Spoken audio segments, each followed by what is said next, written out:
My sister tricked our parents into signing their business over to her and said, "It's mine now, so you can work for me." I thought she won until my grandfather's lawyer said, "Actually, there's a contract clause you should read." When she did, she screamed in panic. I'll never forget the smug look on my sister's face when she sat our parents down and said, "It's mine now, so you can work for me."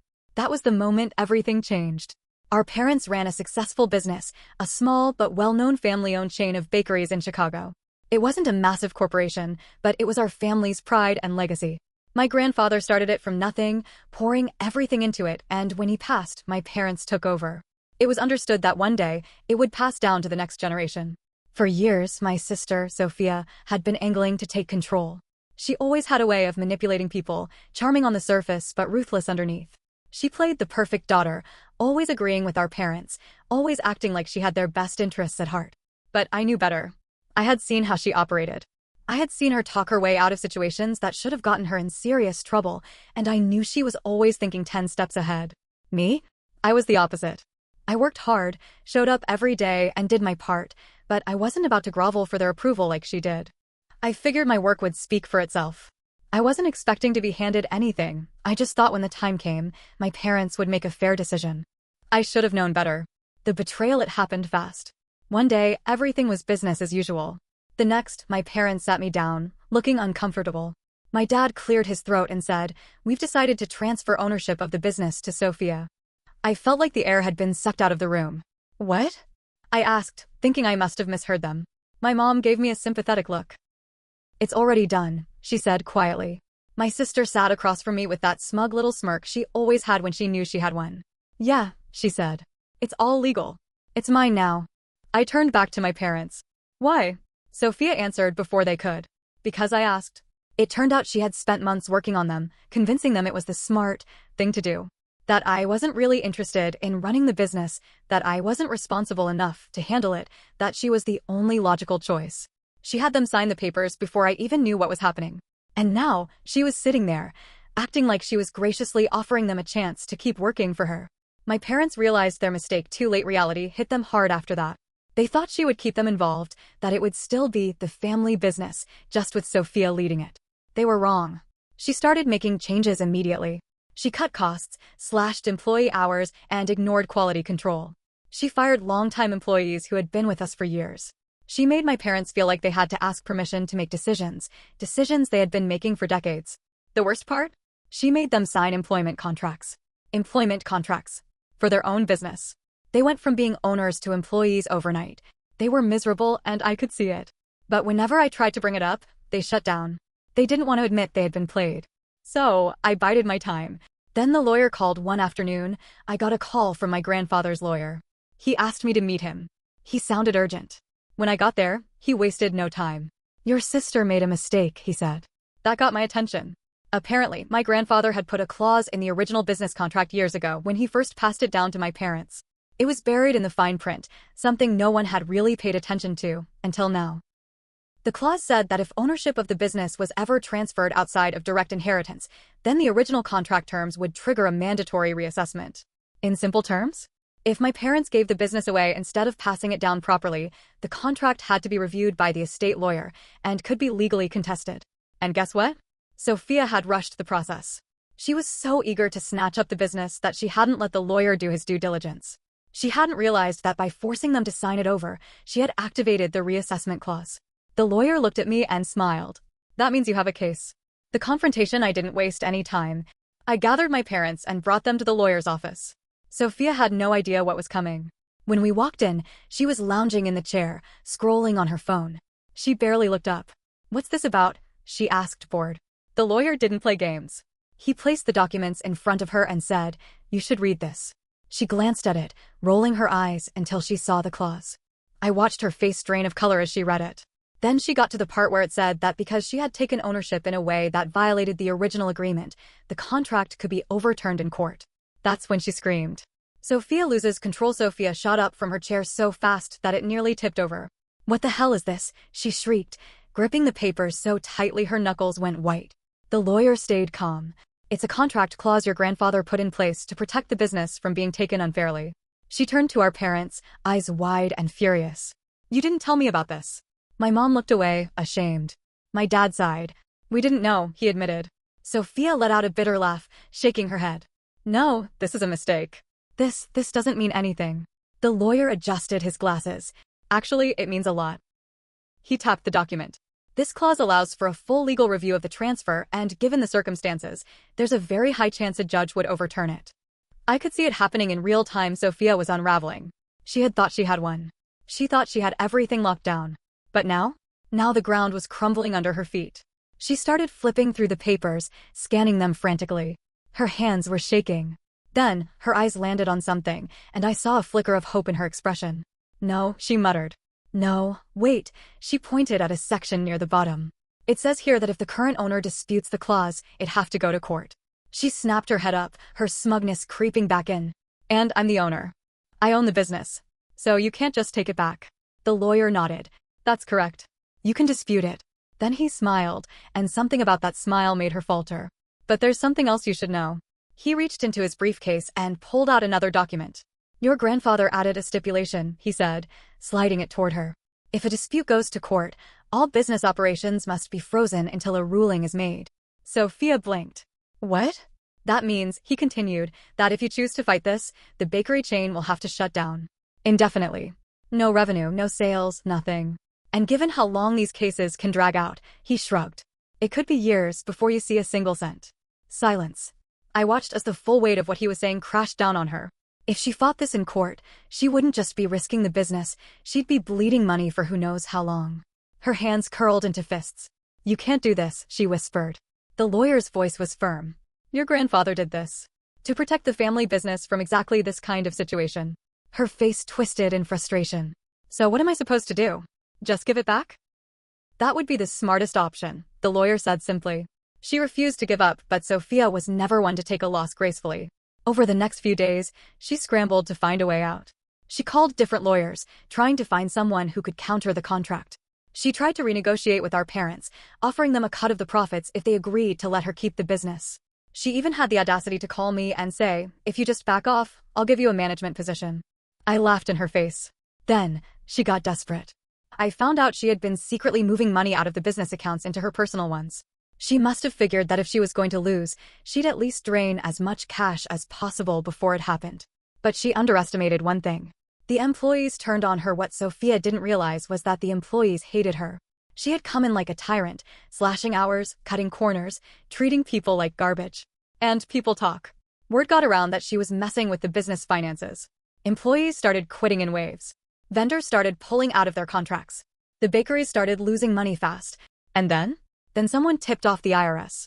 It turned out that when Sophia transferred the business to herself, she hadn't paid the necessary taxes on it. It was a massive oversight, something she had either ignored or thought she could get away with. But now that she was moving money around suspiciously, it drew attention. And when the IRS comes knocking, you don't get to ignore them. The final blow. The last time I saw her before everything truly fell apart, she looked rough. Her perfect hair was a mess, she had dark circles under her eyes, and for the first time in her life, she didn't look confident. She looked terrified. She called a family meeting. We sat around our parents' dining table, the same table where she had once smugly told us she owned the business and we could work for her. But now her voice was shaky. I think we should make a deal, she said. I crossed my arms. A deal? She swallowed hard. Yeah. I'll give the business back, but I want financial security. A percentage of the profits. A guarantee that I won't be left with nothing. I stared at her. You stole the business. You fired loyal employees. You tried to bleed it dry. And now that it's crashing down, you want a safety net? Her jaw clenched. I just don't want to be ruined. The lawyer, who was present for the meeting, adjusted his glasses and said, Unfortunately, Sophia, you already are. That's when she finally broke. Sophia's final gamble. Sophia stared at the lawyer like she had misheard him. What do you mean I'm already ruined? The lawyer sighed. Even if you return the business, you're in serious trouble. The IRS investigation isn't something you can just walk away from. The missing funds, the unpaid taxes, those are federal issues. My parents looked horrified. The IRS? My mom whispered. My dad ran a hand down his face. Oh, Sophia, what did you do? Sophia started shaking her head rapidly. No, this isn't happening. This can't be happening. She turned to me, desperation creeping into her voice. You have to help me fix this. I leaned back in my chair, arms crossed. Help you? After everything you pulled? I didn't mean for any of this to happen, she snapped. I laughed bitterly. You tricked mom and dad into signing over their life's work. You fired loyal employees. You tried to squeeze every dollar out of the company while treating it like your personal ATM. And now, after all that, you want me to help. Sophia was breathing hard, like she was trying to hold back a full-blown panic attack. Then, as if a switch flipped in her head, she straightened up and took a deep breath. And then she tried to bluff her way out. Okay, she said, forcing a smirk. Fine, maybe I made some mistakes. But you can't prove I did anything illegal. The lawyer didn't even blink. Actually, we can. He reached into his briefcase and pulled out another stack of papers. The employees you fired? They've given sworn statements about your financial misconduct. The vendors you refused to pay? They provided records. And the forensic accountant we hired? He slid a document across the table. He traced every cent you tried to hide. Sophia's face drained of color. And then the final blow. On top of that, the lawyer continued, flipping to another page, we received a formal request from the IRS to cooperate with their investigation. Which means, he looked up at her. Your bank accounts? They've been flagged. You're already under financial review. My mother gasped. My father looked at her in shock. And Sophia? She sat completely still. Sophia's secret weapon for the first time since this started, I thought she might actually admit defeat. But then she did something none of us saw coming. She slowly sat up straight, took a deep breath, and smiled. Oh, you think you have me cornered, she said, shaking her head. You really think I'm just going to roll over? I frowned.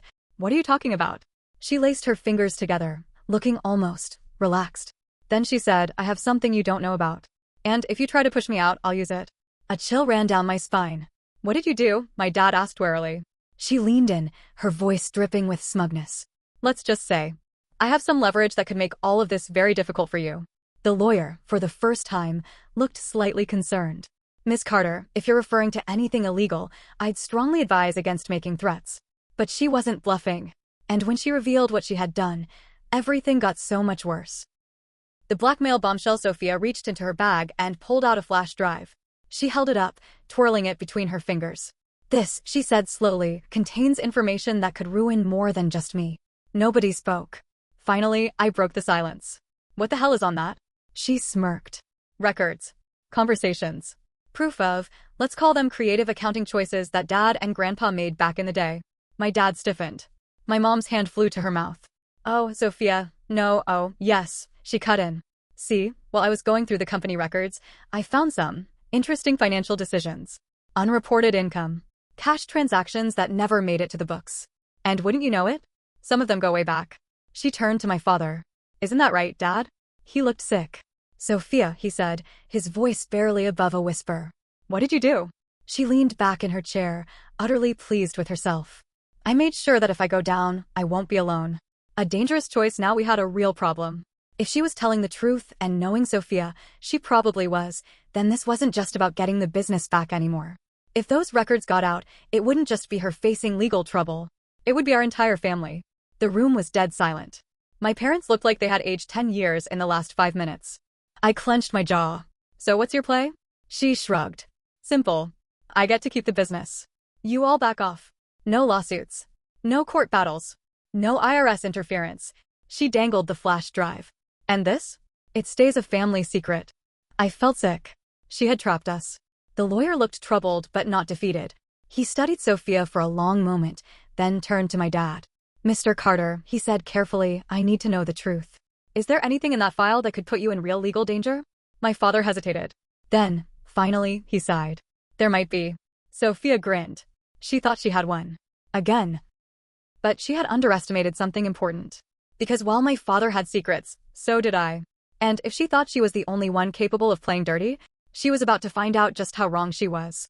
The truth comes out. Silence filled the room. Sophia sat there, twirling that flash drive like she held a loaded gun. My parents looked like they had just been handed a death sentence. The lawyer, usually calm and composed, now wore a tight-lipped expression. And me? I was furious. I had watched my sister manipulate people my whole life, but this was low, even for her. She wasn't just blackmailing us, she was blackmailing our own parents. And she was doing it with a smirk. I leaned forward. You're bluffing. Her smirk widened. You sure about that?